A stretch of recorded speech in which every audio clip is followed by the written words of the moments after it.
Now, I make a joke because it's something that makes me uncomfortable, something that troubles me, and there's always been comedians doing this. Like, comedians always talk about what's uncomfortable with them. And in fact, like Joan Rivers, a very brilliant comedian who passed away, she used to talk about all sorts of things. Like, her husband committed suicide.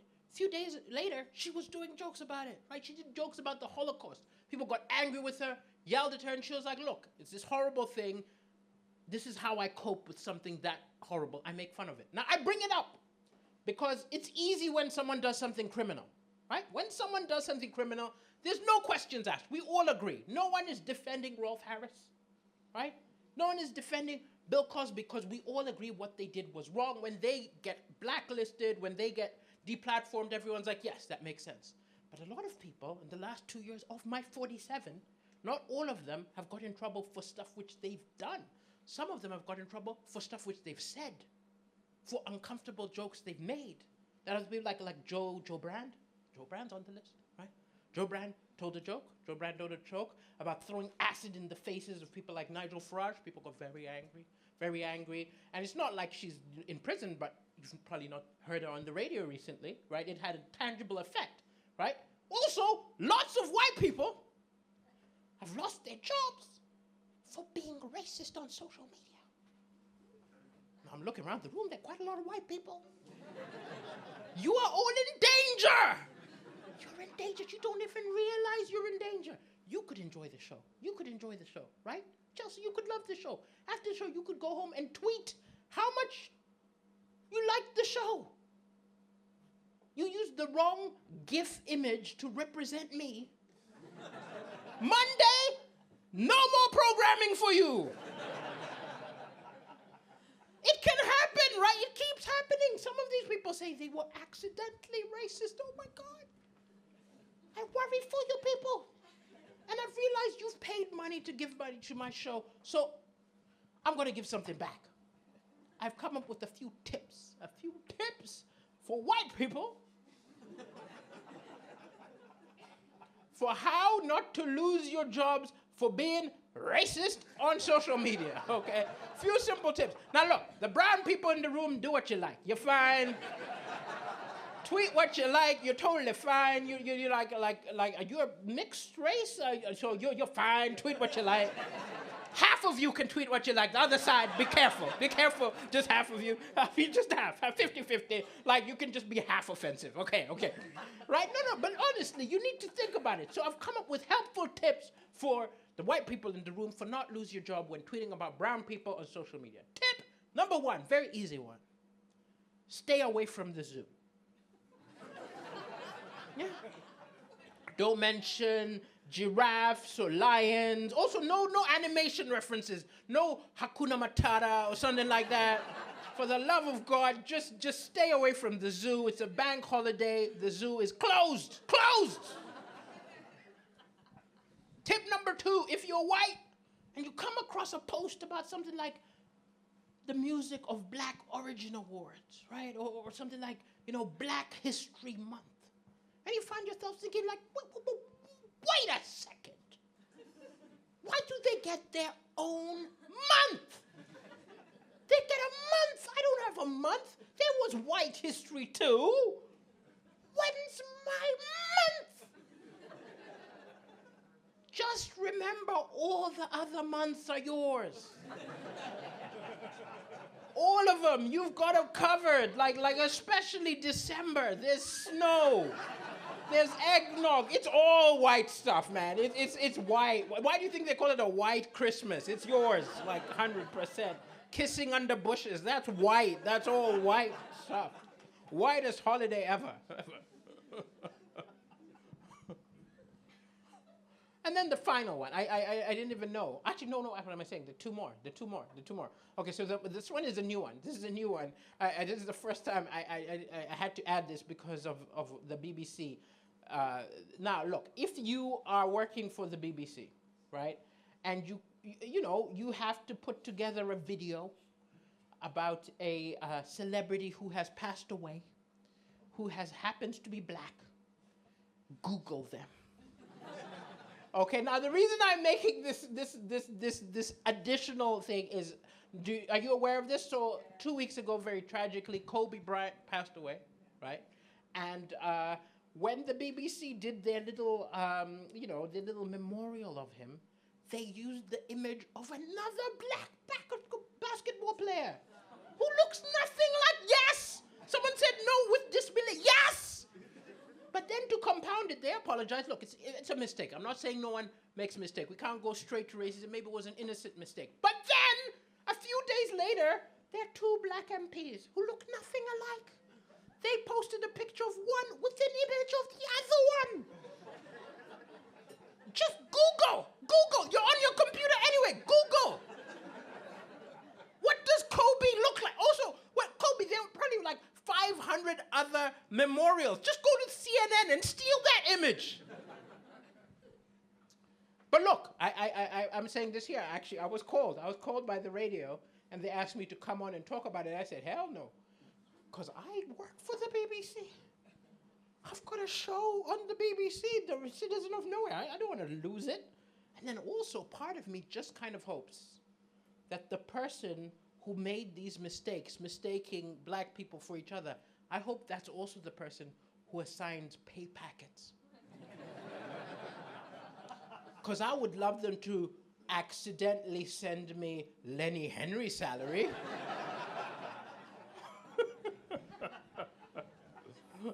Exactly. And then we've got another one. We've got the final one. The final one was inspired. Do we have any Canadians in the room?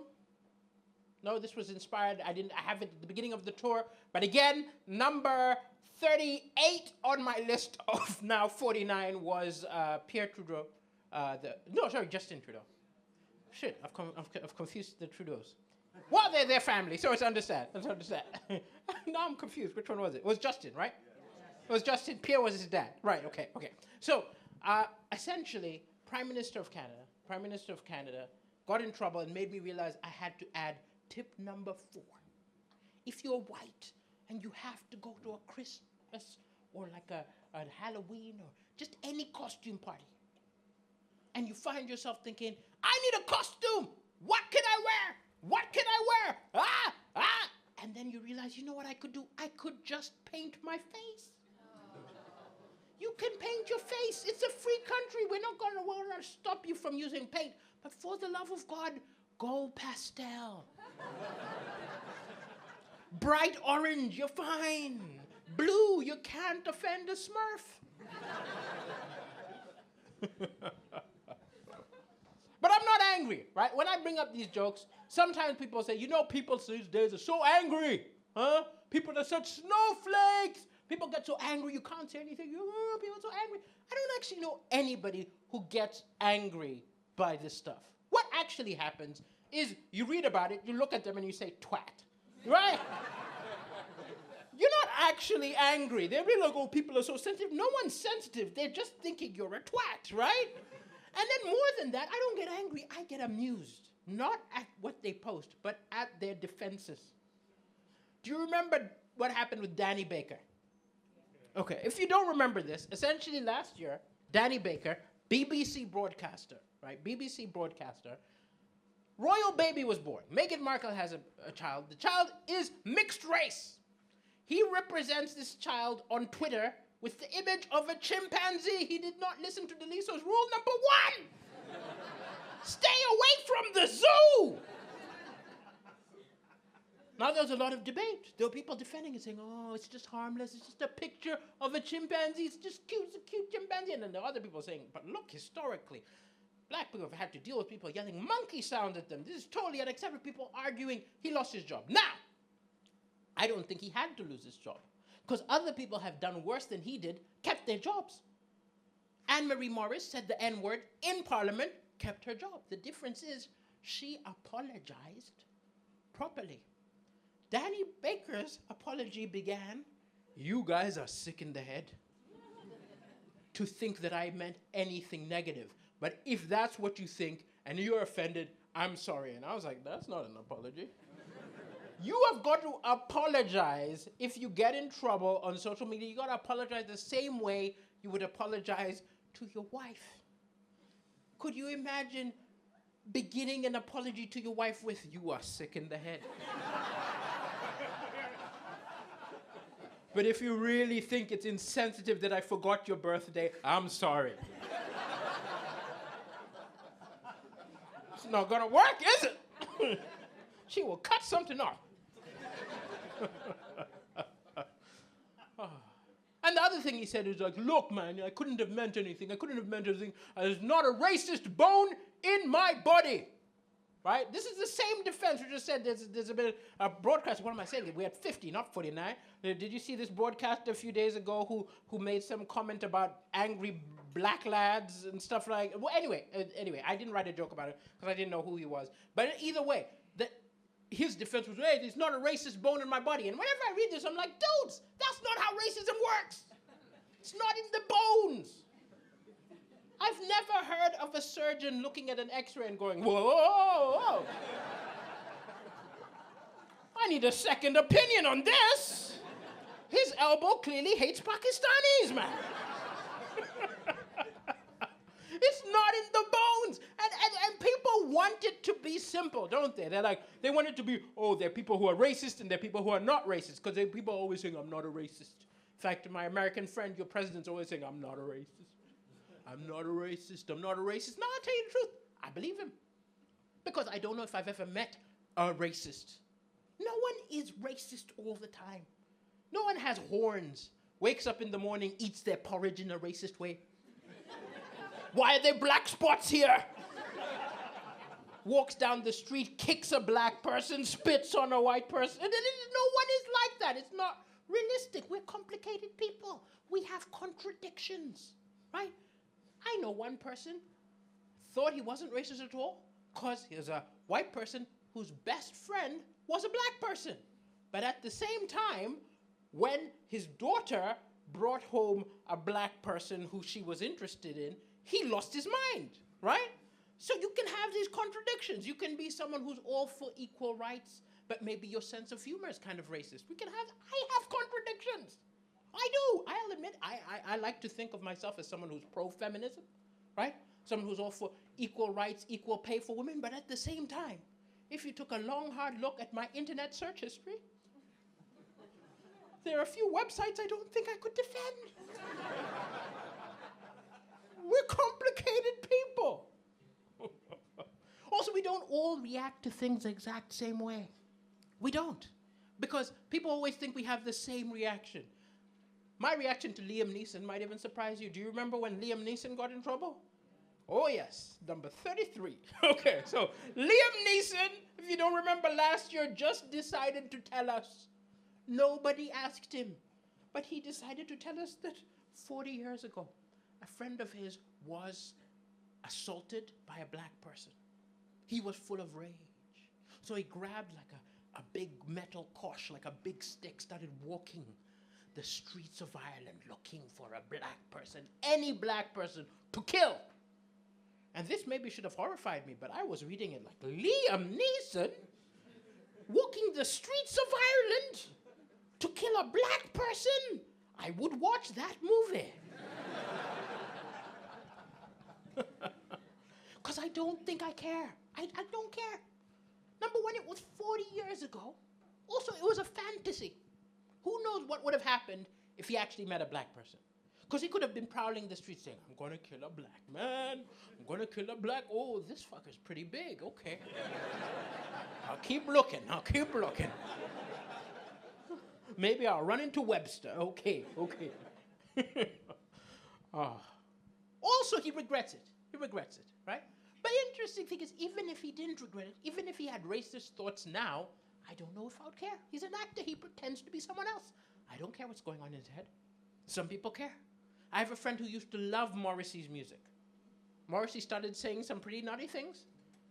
She can't listen to his music anymore, right? I'm not sure about that because I'm like, well, part of my viewpoint, though, I think was changed because of a friend of mine. Now, I had a friend called Greg, a comedian, not super famous, so you wouldn't necessarily know him. But either way, he passed away, but the last 2 years of his life, he wasn't really a comedian. Because it came out that he was a big member of the EDL, the English Defense League. Now, do we all know what the English Defense League is? Yeah. Clap your hands if you don't know them. Jordan, you don't know them. Okay, Jordan, So are you visiting the UK? You're studying here. Okay, so the English Defence League, essentially, how do we summarize them? They're just a political group who hate people they hate brown people. You don't need to know them. They wouldn't like you. They'll lose their mind. In fact, yeah, they'll lose their mind. They hate people who are Muslim. They hate people who are brown. They hate immigrants generally. You're enemy number one, right? So if you ever see someone with an EDL side, just run. Run! Run! What are you studying? Engineering. Oh, okay, excellent. Well, this room is full of people my parents wanted. Excellent, excellent. So essentially, this friend of mine, this comedian, he was a member of the English Defence League. His social media was full of xenophobic sort of statements. People screenshotted them, sent them to comedy clubs. No one would hire him. And I always felt a bit weird about this. Because on the one hand, I disagreed with him about everything. We would have passionate arguments. When we were driving to gigs, I'd be yelling at him, "You ignorant bastard!" And he'd be telling me, "Oh, you are naive. They're going to take over." Oh, he was all into these conspiracy theories. Oh, they're going to bring Sharia law to the UK. And he'd go on these crazy rants, right? But either way, we'd argue, we'd get to the gig, we'd have a drink, perform, and that would be that. And on stage, he never brought up politics. He just told knob gags. So I always thought it was a little bit weird that he wasn't allowed to perform for stuff he said off stage, even though I disagreed with it. What do you think? Do you think people should still have a platform, still be able to perform, or still be able to have a job if they're racist? Clap your hands. Oh, look, I've made it a bit too broad. I think I've made it a bit too broad. Actually, let's make it more specific. Clap your hands if you run a business. Clap. Okay, I'll start with the business over here. Hello, man. Hello, what's your business? Yes, Barbara? You run a hotel. Okay. So let's say at your hotel. Is this a Brighton hotel? Okay, so your Brighton hotel, you're running this hotel, and you need a new concierge, right? And a fellow shows up for his interview, right? You know, you've got to dress to impress, and he's wearing a KKK costume, right? Right. I was like, "Sorry, I was just at a meeting." He takes it off. He says, okay. Then he comes out in a nice suit. But you now know he is when he's not working, you know he's a KKK enthusiast, right? He wasn't at now, would you hire said person if everything else on his resume was amazing? No, you wouldn't. Okay, excellent. Any other businesses in the house? Clap. Okay, what's your business? I like how between the first question and now, there's been a recession in Brighton. And all the businesses have shut down. I'm like, I didn't know I was going to answer that question. Okay, so brave lady, what is your business? In housekeeping. So is it you who do it, or do you supply housekeepers to places? You do it, and you used to also hire other people. So when you were hiring other people, if someone came in and you know this person is like amazing with a mop and vacuum, they're the fastest cleaner everywhere, but part of the reason that they're such a good cleaner is because they hate brown things, right? It's like they want everything to be white. Every floor must be white. They're very good at making things white, but they also hate brown people. Would you hire this person? But she said no. How interesting. Actually, it tells me where in the world I am, because I've been doing this question all over the UK, and Brighton's the first place I've got no, right, which is good, which speaks well for you. And I think it's complicated, though, because oddly, I'm somewhere in the middle, right? Because part of me, I like that. Like, I book opening acts. Well, not on this tour, right? Like, any of you who saw my previous tour know I had an opening act. I did 80 dates with them. At the end of the tour, I had to give them £16,000. So I said, next year, I'm going alone. But let's say I have a bigger budget and I'm booking an opening act, and if they were racist, I would hesitate, right? But then I started thinking about it, and I was like, if every person in the country who is racist, and they're quite a lot, was unemployed, bam! There's a point, right? When we're like, who else is the problem, right? Homophobic people, bam! Right? People with horrible views. Let's make. There's a point where society is going to collapse. So I actually think the most I can hope for, and I think a lot of us are like this, is I just hope that certain important jobs, pillar of the community jobs, which matter too much, shouldn't be occupied by racists, right? Like, clap your hands, teachers, clap. Yes, like teachers, you are all too important. You had better not be racist, sir. No. I like how you like, I'm not racist, and you put your hand around her as if to say that's proof. She's white too! No, but you're not racist. It's good. It's too, teachers are too important. You don't want a racist teacher. Also, you don't want a racist in government.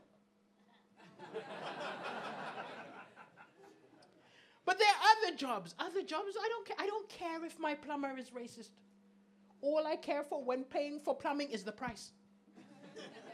If on the one hand we had a guy who's Gandhi meets Mandela, beautiful soul, and he's charging me 200 quid, and a racist bastard is charging 80 quid, I'm paying 80 quid.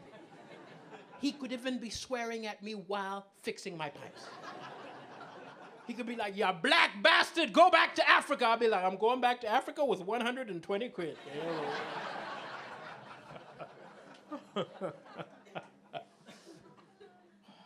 And I think this is also with age, because I'll admit, when I was younger, I used to be full of passion. I would say, no, I would never work with the racists, screw these guys, and I used to try to persuade people. If I was online and I saw someone post something intolerant, I would spend 2 hours trying to logic away their hate. And now I'm older, I just don't have that passion. Oh, I used to protest in university. Clap your hands, people who've been to a protest in the last year. Oh, I admire your passion. I used to protest all the time in university.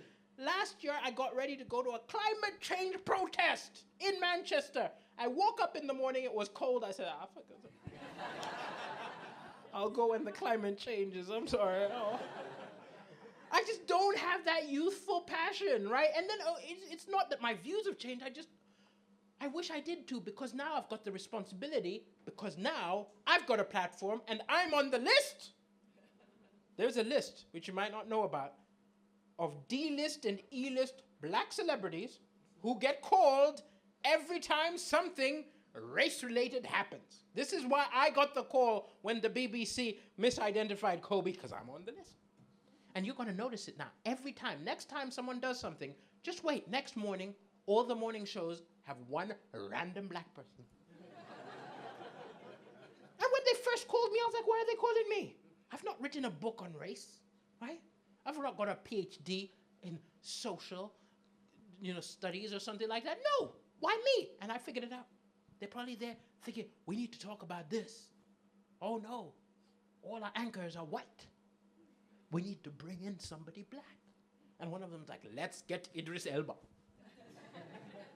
We can't get Idris Elba. What are you talking about? Idris Elba has got stuff to do. Who can we actually get? And then one of them's like, you know what would make a very stimulating discussion? Why don't we get that MP who's always talking about race? This is right in his wheelhouse. Let's get that MP, David Lammy. No, he's way too angry. We need a happy one. But they don't ask you, hey, why don't you come in and talk about race? Because of course you'd say no. No. So what they say is, hey, you're on tour. Why don't you come in studio, talk about your tour? They got me during the World Cup. Oh, they got me. Because do you remember when Lord Sugar did this tweet about the Senegalese football team? If any of you don't know this, Lord Sugar got in trouble. He did a tweet. It was a Senegalese football team superimposed with slippers and watches. And he wrote a tweet saying, I think I recognize these guys from a beach in Marbella, right? It was a silly gag based on the premise that black people all look alike. I get called to come on Good Morning Britain to promote my tour. And I should have known something was fishy when I looked at the other guests. Because it was Pamela Anderson, Danny Dyer, and Jeremy Corbyn. What the hell was I doing on that lineup? And like an idiot, I walk in going, I think I'm famous now. I sit down. My tour does not come up. Piers Morgan looks straight at me and says, did you think that Lord Sugar's tweet was racist? I said, no, and they moved on. That was my whole contribution. And when I look back, I realized they just assumed that it would be good television because I'm African. Clearly, I'll be offended and I can have a good on-TV battle with Piers Morgan, right? But they didn't check my viewpoint. So I was just like, I was actually a worse person to bring on. they would have been better off finding like a super liberal white person to argue with him. Because I'm a comedian. I write more offensive jokes than that before breakfast. How do they think I am going to be offended without, like, it's like watching a horror movie with a surgeon and saying, do you think there's too much blood in this thing? I am totally desensitized to offensiveness. And I went home and I got all kinds of abuse. Now, anytime I do TV, I expect abuse, right? Like, when I did Britain's Got Talent, I made a joke saying that, the crowd was very white. 200 years ago, this would have been an auction, right? Great gag! You have no idea the amount of abuse I got over the next year. Like, just my inbox was full almost every day as new people discovered saying, oh, you're black. Always banging on about slavery. If you don't like the slavery, go back to Africa, monkey man. And I was reading this like, this guy does not know how slavery worked. It was not a go back to Africa thing. It was more import than export. Also, dude, stay away from the zoo. But I expected. Also, I did The Apprentice, You're Fired, like a little show a few weeks. I got all kinds of, you only got the job because you're black, huh? Oh, all these people swearing at me, calling me the N-word, all sorts of stuff like that. Now, a lot of people think this must depress me. It doesn't. I kind of like it. Honestly, it amuses me. Because when I open these inboxes and I look at their angry faces, I'm like, wow, if I'm pissing you off, I must be doing something right. Doesn't bother me at all. But when I went on Good Morning Britain and I said that Lord Sugar's tweet about the Senegalese team didn't offend me, I got abuse from a very unexpected place. Other black people. Woke, angry black people started messaging me, oh, guess who's in the pocket of the white man, huh? What kind of coonery is this, you Uncle Tom?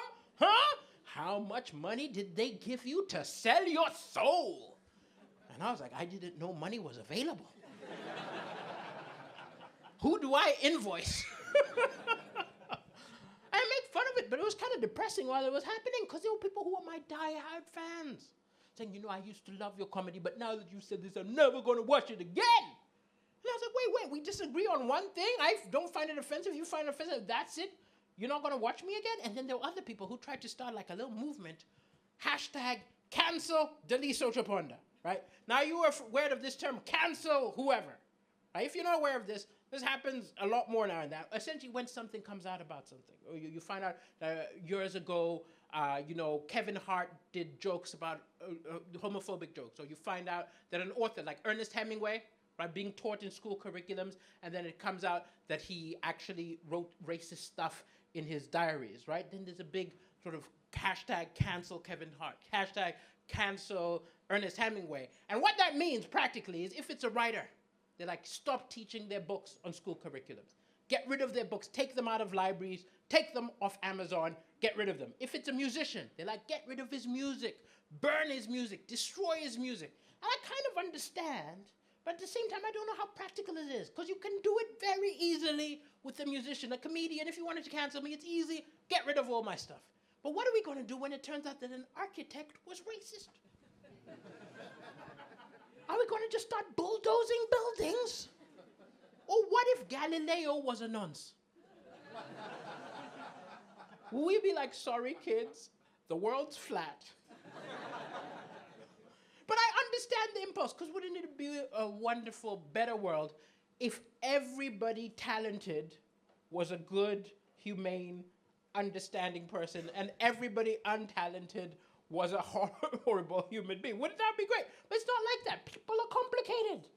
But I also feel like the UK is kind of a privileged place to be, right? Because you've got nutters. You've got these nutters in the UK, right? You definitely do. You've got pockets of nutters who send me the abuse. But I've lived in 9 different countries, right? And by far the UK is the most accepting place I've ever lived. Yeah, because of course you've got your nutters, but overall, if I was going to generalize, most of you could not care less. In fact, I'll go a step further and say most of you hate each other more than foreigners. Yeah. Streets of Manchester, someone yelled at me, hey, you're black, at least you're not from Liverpool. You hate each other. But of course you've got your pockets, you've got your Katie Hopkins types, you've got a lot of these pockets. But even when they say nutty stuff at me, I don't let it bother me because I'm an adult now. When I was a kid, it hurt. But now I'm older, and I've realized, even the racial slurs are lazy. They just describe what they see. Think about all the insults, right? Oh, he's darker than me. I'm going to get him darky. It's like a 3-year-old came up with it. All of them. Even the worst one, the N-word, comes from nègre, which means black. Which means once upon a time a racist saw someone black and said, black. And I know this for certain because I was actually there at ground zero at the birth of a new racial slur. I was walking down the streets of Newcastle. Oh, this is the last joke of this half, so just wait one moment. No, but if you gotta go, you gotta go.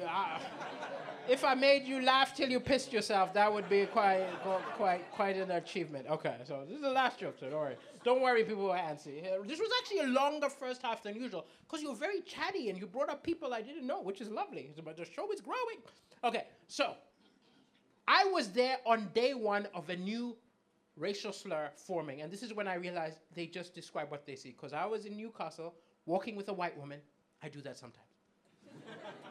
There was an angry, drunk racist, saw us walking together, got upset by what he perceived as interracial action. He wanted to yell out abuse, but the poor guy, there's no insult for a black person and a white person walking hand in hand. He had to make one up. And he panicked. He was drunk. He just went with what he said. Something black, something white. And he just started to yell, penguin! Penguin! I was confused. How could I be offended by penguin? I love happy feet.